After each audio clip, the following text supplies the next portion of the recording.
thousands of years, diabetes was an inexplicable death sentence, leaving ancient physicians completely helpless as sufferers withered away.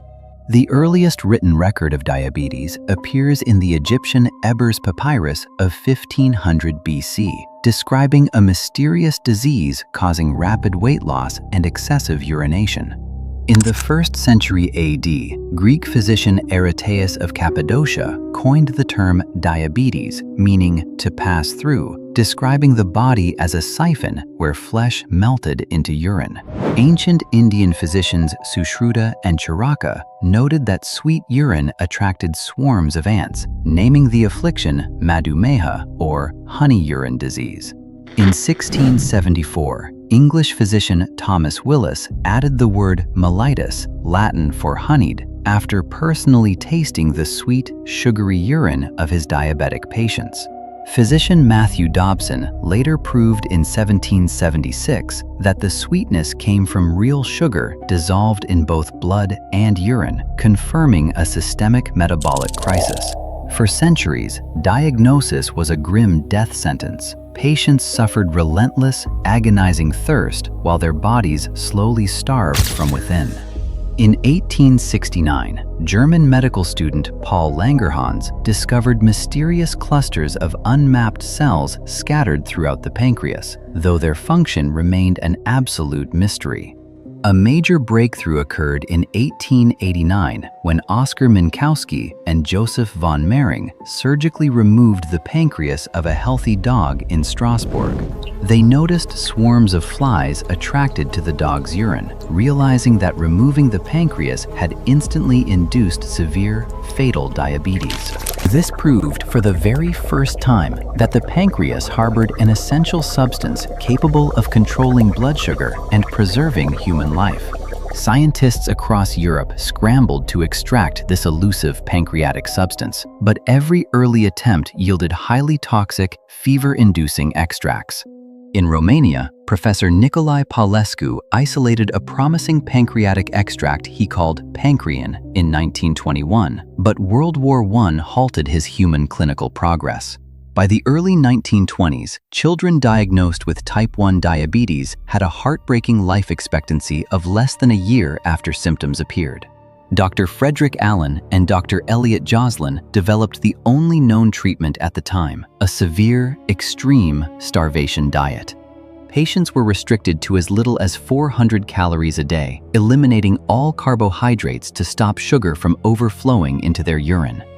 While the starvation diet briefly postponed death, it reduced young children to living skeletons trapped in tragic hospital wards.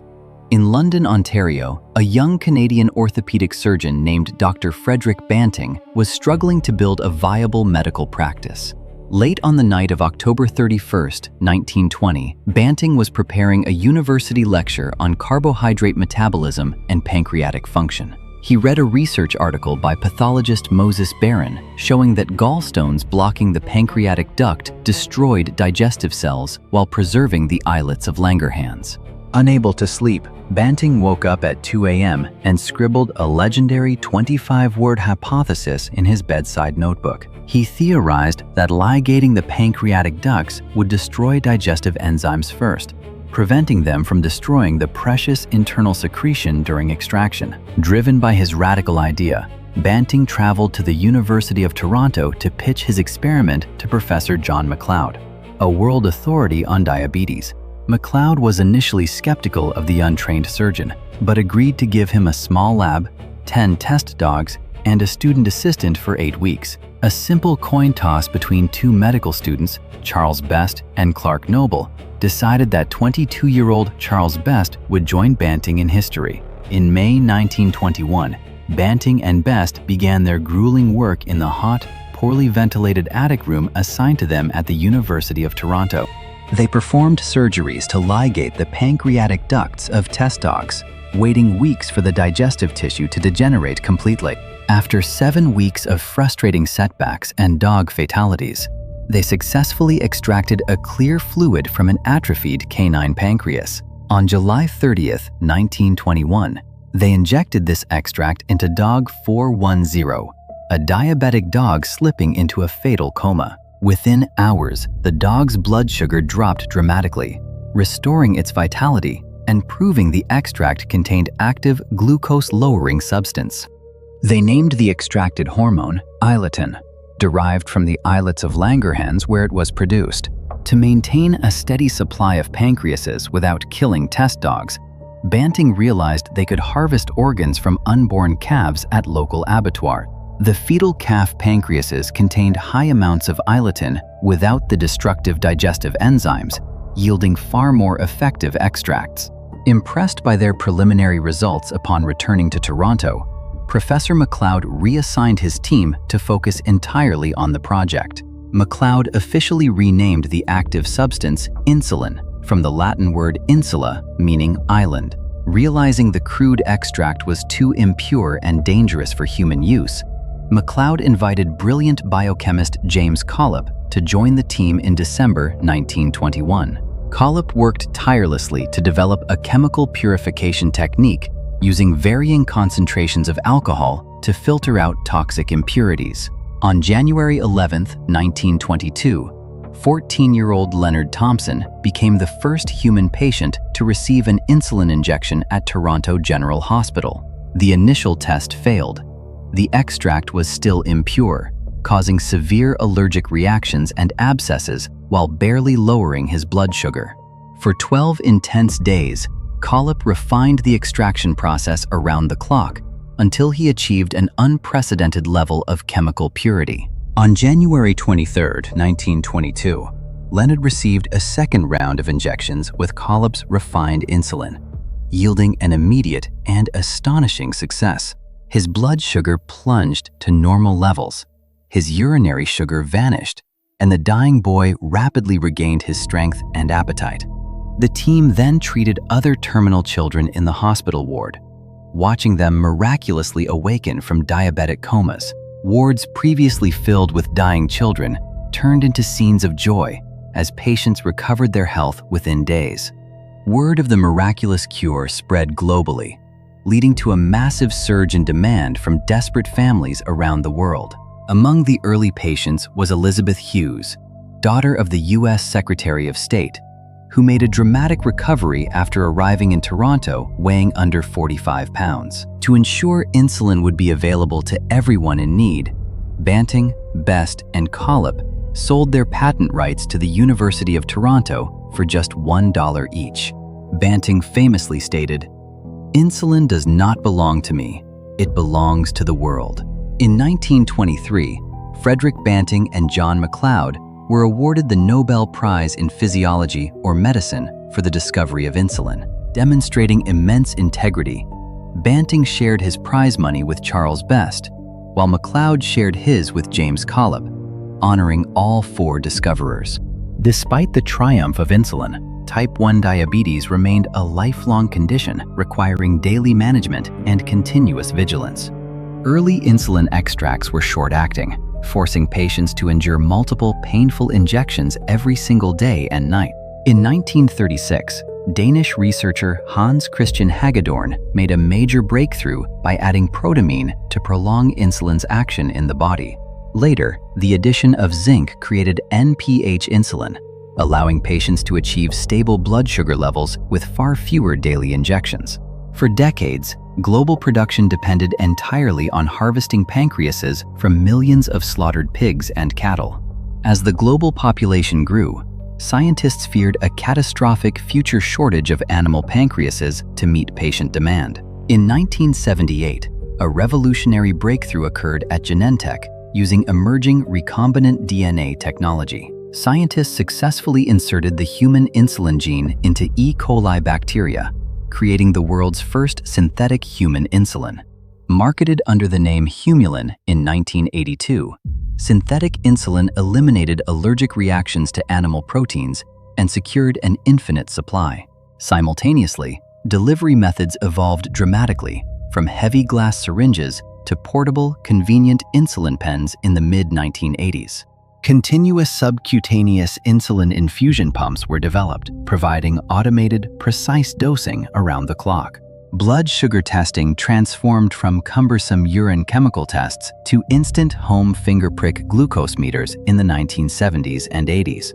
Modern continuous glucose monitors now track blood sugar levels in real time via wearable sensors linked to smartphone applications. Today, advanced artificial pancreas systems automatically adjust insulin delivery based on continuous sensor readings.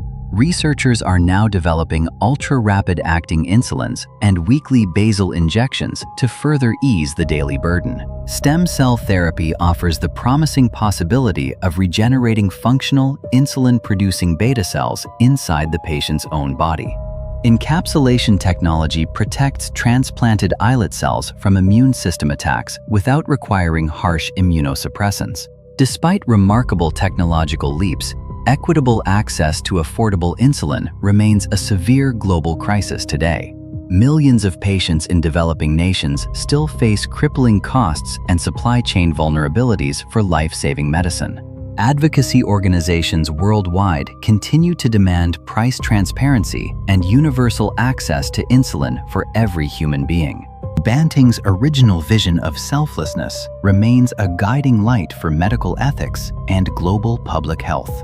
Over a century after its discovery, insulin has transformed a once fatal disease into a manageable chronic condition. Millions of people around the globe live vibrant, fulfilling lives thanks to the courage and dedication of the 1921 Toronto team.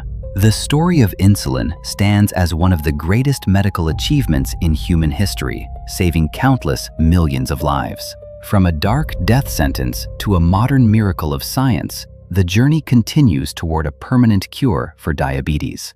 Looking into the future, the ultimate goal of diabetes research remains a definitive, permanent biological cure.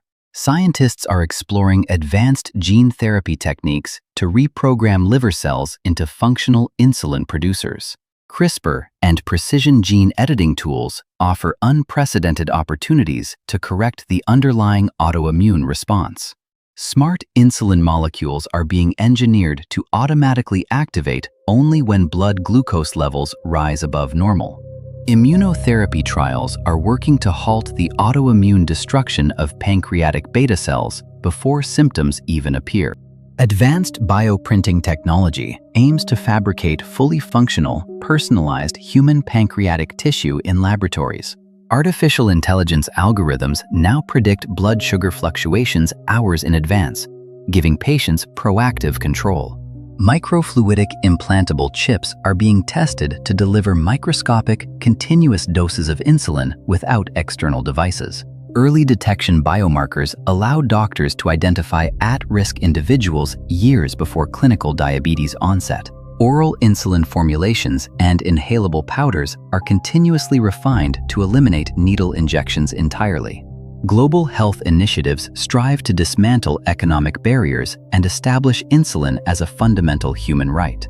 Nonprofit open-source insulin projects empower local communities to manufacture affordable, high-quality insulin independently. The spirit of international scientific collaboration accelerates breakthroughs faster than at any point in history. Patient advocacy groups have transformed into powerful global movements, driving policy changes and research funding. Education and digital health platforms provide patients in remote areas with expert metabolic care and guidance. The legacy of Banting, Best, MacLeod, and Collip reminds us how persistence and empathy can reshape human history. What began in a small, sweltering Toronto attic lab has saved hundreds of millions of lives across the globe. Millions of thriving individuals demonstrate that a diabetes diagnosis is no longer a limit on human potential. Researchers work tirelessly day and night, fueled by the unwavering belief that a world without diabetes is achievable. Every technological milestone brings us one step closer to eradicating the burden of lifelong insulin dependence. Science continues to turn yesterday's impossible dreams into today's life-saving medical realities. As we honor the pioneers of the past, we empower the innovators who will define the future of medicine.